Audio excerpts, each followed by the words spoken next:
I'm heading into one of my favourite places, the Kimberley region of Western Australia. It's terrific country, rugged, vast and lonely. There aren't too many people up here, and because of this, I never head off without being fully prepared.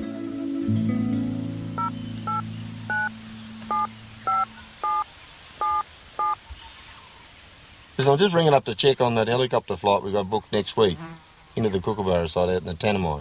Is that still a goer? Yeah, should be right. Okay, that's fine. All right, I'll see you then. Okay, all right. I reckon communications are vital, particularly out in the areas that I get to. You know, a couple of years ago, about 60, a couple of Australian aviators got themselves into real strife, principally because of poor communications and also poor planning. If they'd had the sort of thing we got these days, satellite telephones, HF radios, all that sort of thing, none of the story I'm about to tell you would have ever happened.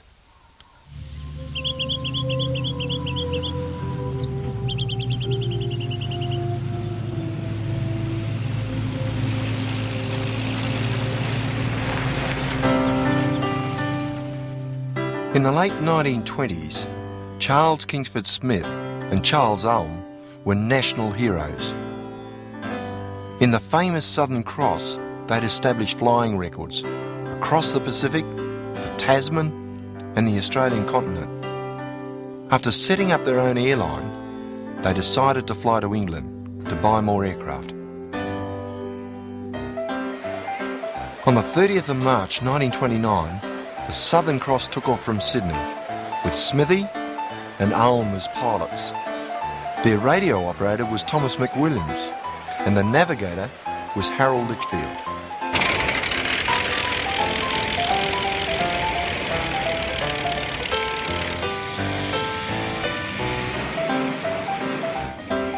Over 100,000 people waved them off.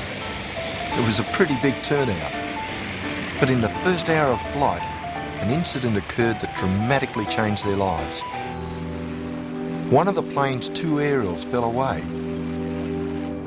This meant the radio operator could transmit messages, but not receive them. Smithy decided to fly on, so he never received the message that violent storms lay ahead.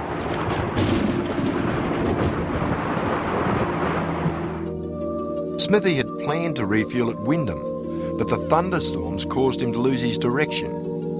He was lost over the Kimberley and low on fuel. After flying over an Aboriginal mission, he turned back to land, but the weather was so bad he couldn't find it again. He was forced down beside the Glenelg River.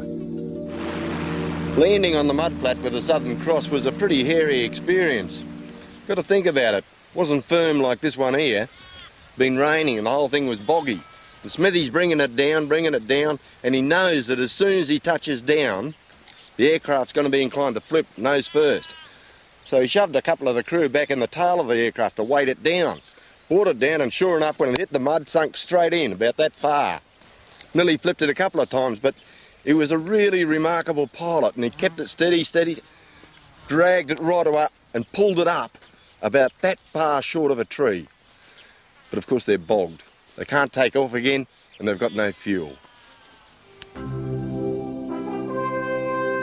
This country is timeless. It's as isolated today as when Smithy landed here.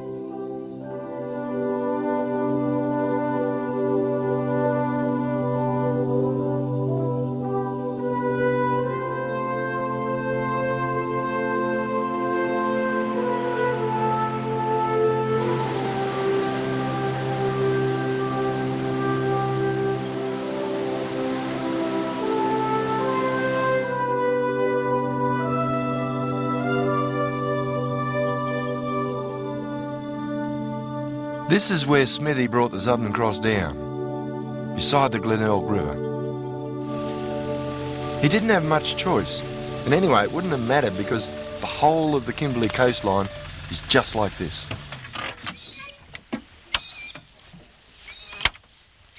Now just imagine how Smithy and his crew felt. After 28 hours of flying, they were deaf from the roar of the engines. They were tired, and of course they were hungry. They had no idea where they were. In those days, there were no aviation charts. All the navigator had was some Admiralty charts, 2 general maps of Australia, and the Times Atlas. On the 1st of April 1929, Australians awoke to the news that their heroes were missing, somewhere in the Kimberley. The Sydney Sun newspaper, which had an exclusive contract with Smithy and Ulm, commissioned a search for the Southern Cross. Smithy and his mates had another problem too. When they searched the aircraft, all their survival rations were missing. Smithy reckons someone must have flogged them back in Sydney, but I've also heard another theory that maybe he left them back there himself so he could fit more fuel on board. Anyway, it doesn't matter. What do they have to survive off? Well, firstly, they had something like 7 packets of soggy sandwiches. Remember they'd flown through all those thunderstorms and all that rain? Well, that's how come they got wet. They also had 4 tins, 8 pound, of baby food. Apparently they were taking that up to Wyndham, feed a sick baby up there. They had 1 flask of coffee. Last but not least, that little flask of brandy. That was going to be most important because they sat down and they mixed that with that, and the whole incident became known as the Coffee Royal affair.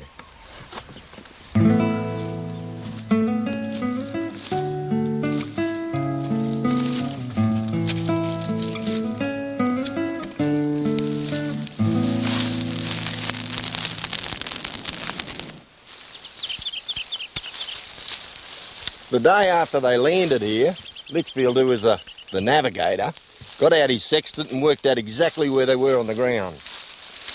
And they sort of figured that the old Port George mission was down that way to the southwest. But it wasn't marked on their maps because their maps were so old. One stage there, they even debated whether they should try and walk down to it. Decided not to and hung around the aeroplane, which was just as well because, in fact, the mission was up that way to the north.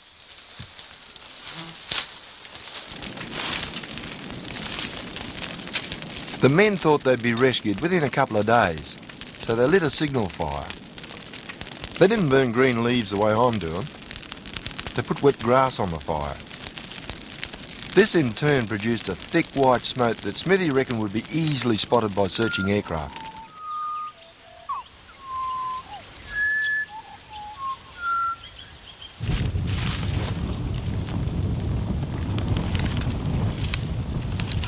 Now, some people have said that Smithy should have burnt the oil from the engines of the Southern Cross. The trouble is, black smoke is harder to see from the air.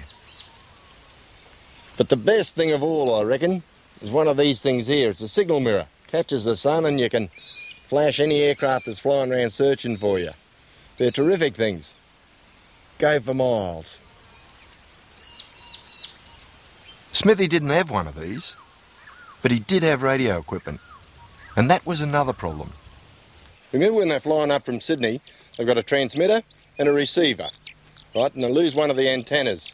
They can transmit okay, but they can't receive because the antenna's gone. Once they land, they fix up a new antenna for that one there, and they can receive okay, but the transmitter doesn't work. It needs power, and it gets the power when the aircraft flies through the air because mounted on the side of the fuselage is a little wind generator. And that turns, of course, only when the aircraft's going through the air. Once they're on the ground, it's not turning. So they can't transmit at all. And that's got to be doubly frustrating for them because they know exactly where they are on the ground. They can hear that there's a search around for them, but they can't tell them where they are. The wet season had left Smithy and the crew plenty of fresh water to drink, but the place was teeming with insects. Charles Ulm wrote in his journal, "We feel we can last a week if the flies and the mosquitoes don't devour us or poison us."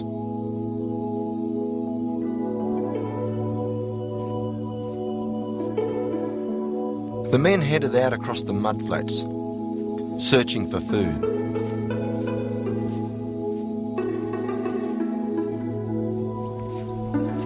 These blokes were new to this country and probably didn't understand what it was all about. But to survive, they didn't have much choice.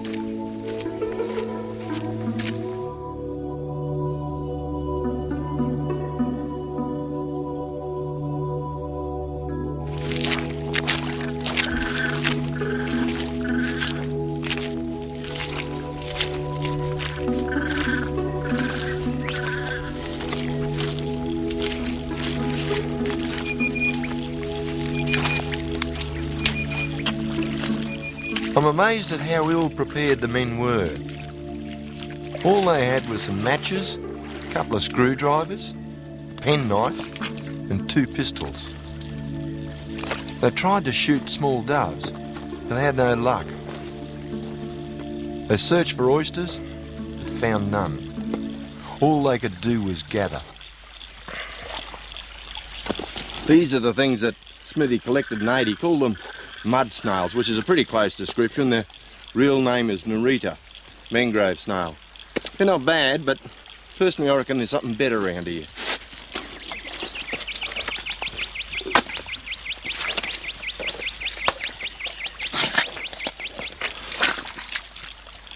This is what I'm talking about here.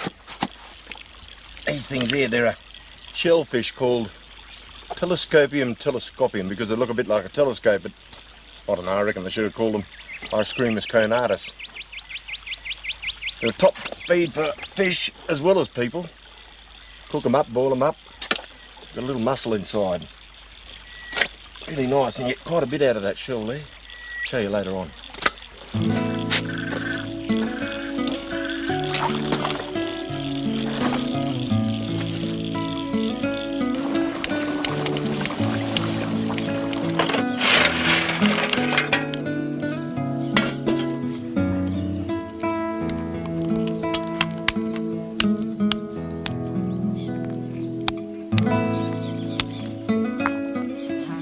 I reckon they're better than oysters. They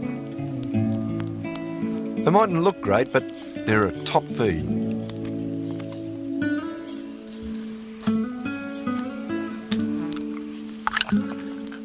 This is that little mangrove snail that Smithy ate, the Narita.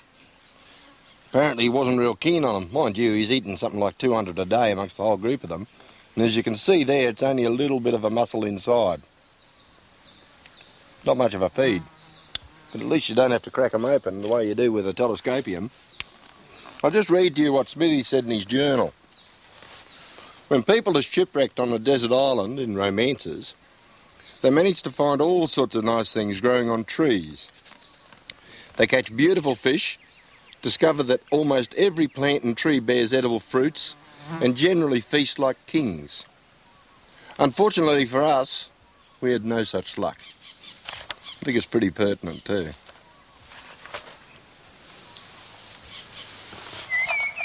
Worst thing about eating these things, it's a biscuit.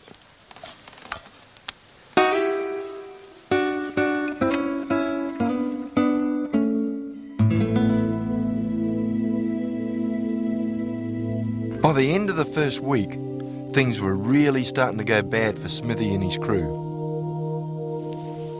They heard over the radio that they should light 3 fires in the shape of a large triangle. This would help the search aircraft find them.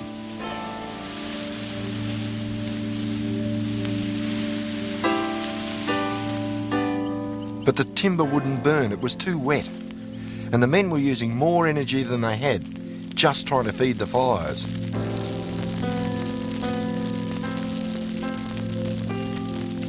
Charles Ulm wrote, "We are really starving and keeping alive on 1.5 cups of baby food a day."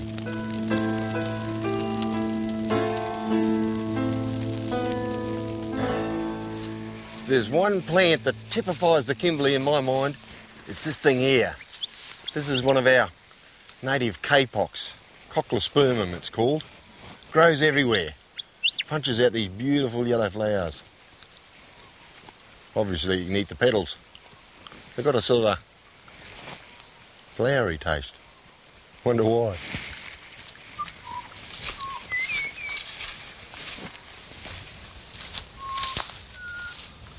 This is an interesting little number.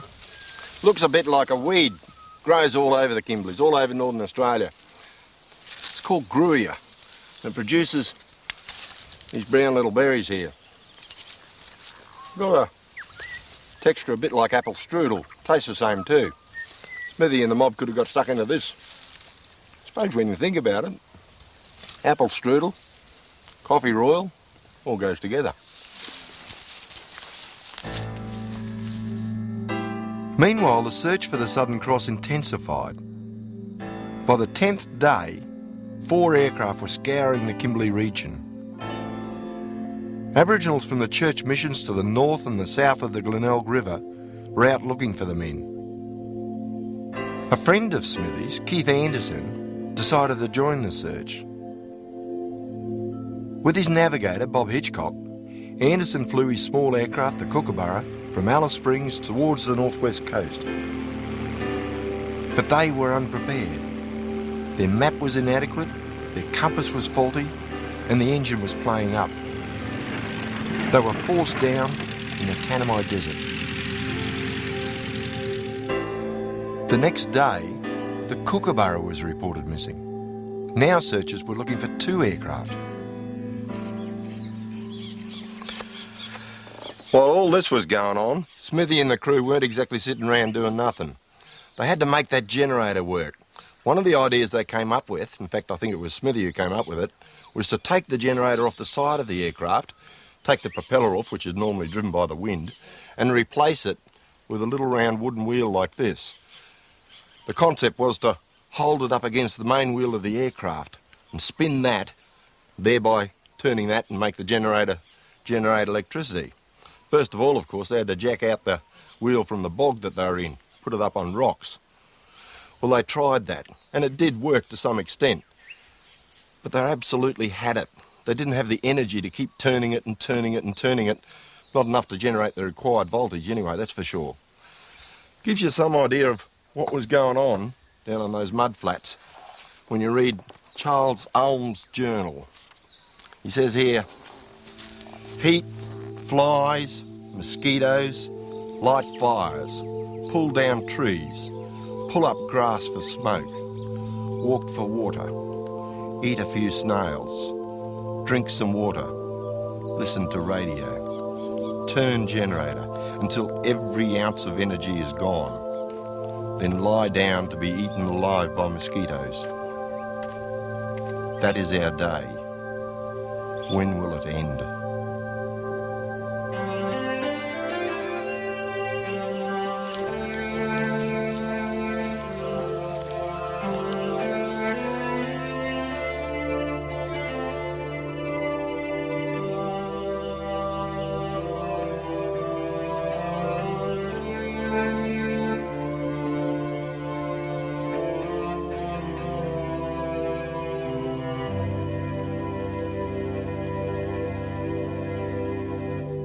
After 12 days, the intensity of the air search was really quite enormous. In fact, the blokes on the ground could see and hear other aircraft further up to the north looking for them. I guess it was really only a matter of time until they moved further to the south and found them, and that's exactly what happened. One particular aircraft, called the Canberra, flew round and spotted them and actually dropped food to them on the 12th day. Took this photograph here, where you can see the Southern Cross, and it's rather interesting, I think, that the Canberra spotted them not because of the signal fires, but because of the wings of the Southern Cross. They were painted with silver paint and really stood out on the mudflats here. They dropped some food to them, some bully beef and jam and stuff like that, and you can just imagine the excitement of the blokes on the deck. They're just about at the end of their legs, and suddenly from out of the sky comes this food. Terrific stuff, and reading between the lines I gather that table manners weren't exactly the order of the day. The news flashed around the country, but the increasing fears for Anderson and Hitchcock put a bit of a dampener on things. The Canberra and other aircraft were now diverted to the Tanami to join the search. The crew of the Southern Cross were keen to look for their mates, but they had to wait for the mudflat to dry out before they could take off. During the next 6 days, small aircraft flew in food and medicine and fuel, of course. Finally, after being stranded for 19 days, Smithy started the engines of the Southern Cross and took off. Within 2 days, he joined the search for the Kookaburra.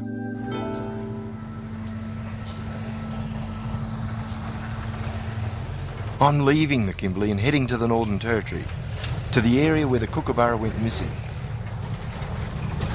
These days, you can drive to within 50 kilometres of the Kookaburra site.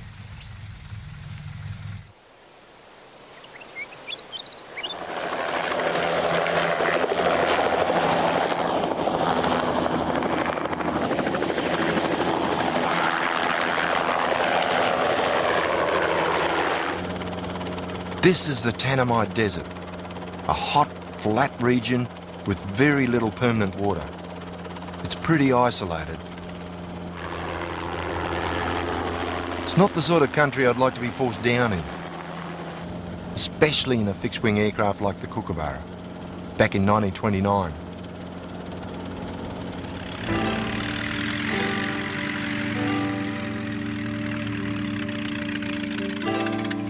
These scenes from an ABC drama show the difficulties that faced Anderson and Hitchcock. After they'd fixed up the engine, they had to clear more ground so they could try and take off.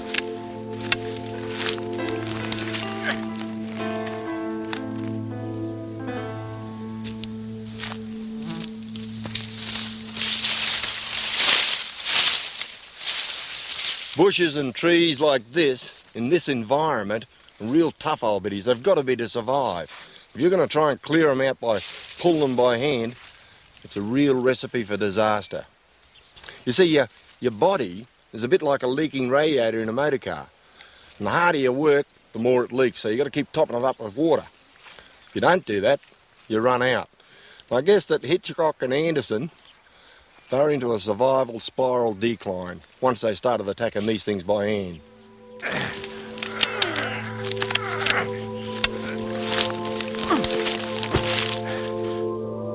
After a day of clearing, Anderson and Hitchcock tried to take off, but the runway was still too short. In fact, they made several attempts and punctured one of their tyres. The next day, their water ran out, and they became too weak to work. They couldn't find any other water, and in desperation, drank their own urine. The whole tragedy was recorded in a diary that Anderson wrote on the tail of the Kookaburra. Both men were dead when searchers found them.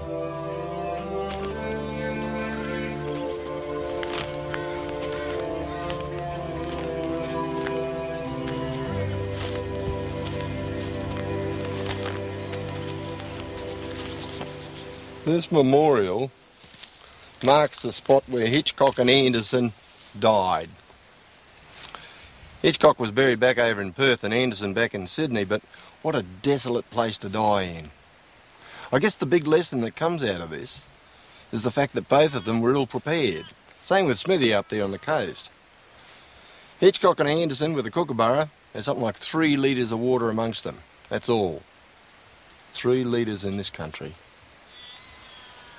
Tell you what, 3 litres of water wouldn't last me half a day if I was trying to clear this scrub. What a horrible, horrible situation. The deaths of Anderson and Hitchcock made headlines. Kingsford, Smith and Ulm were stunned. But what was worse, this tragedy was being linked to rumours that Smithy and Ulm had deliberately gone missing in the Kimberleys, that the whole thing was a publicity stunt. When Smithy and Ulm arrived back in Sydney, they faced a public inquiry. It became known as the Coffee Royal Affair, and every detail of their ordeal was investigated. Although they were eventually cleared, their image as national heroes was tarnished.